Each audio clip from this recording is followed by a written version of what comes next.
এটা তো এই সরকার কোর্টে হলফনামা দিয়ে বলেছে। যে সরকার হলফনামা দিয়ে বলে যে আমি চাকরি দুর্নীতি দিয়ে করে চাকরি দিয়েছি, সে কি করে সেই সরকার বলতে পারে যে না আমরা কোনো দুর্নীতি করিনি? পশ্চিমবঙ্গের মাননীয় মুখ্যমন্ত্রী আপনি দেখালেন একটু আগে, বলেননি একবারও যে আমরা চাকরি দেওয়ার ক্ষেত্রে দুর্নীতি করেনি, আমাদের এসএসসি দপ্তর হোক বা আমাদের নেতা মন্ত্রীরা দুর্নীতি করেনি। উনি বলেছেন হ্যাঁ আমরা দুর্নীতি করে চাকরি করলেও আদালত যেহেতু 9 বছর পরে ওদের চাকরিটা নেয়নি, চুরি করে খুশি, আরে চুরি করে মুখ্যমন্ত্রী খুশি, কিন্তু ওই লাইনগুলো একবারও বলেনি।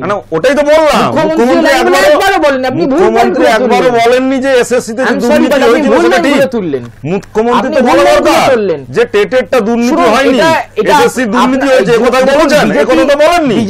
মুখ্যমন্ত্রী বারবার বলছেন আদালতের ফার্স্ট পার্সন ছিল যখন এর আগে যেমন 26,000 জনের চাকরি গেছিল, মুখ্যমন্ত্রী সরকারের পক্ষ থেকে প্রথমেই বলেছিল যে আমরা এই 26,000 জনের পাশে সবসময় আছি।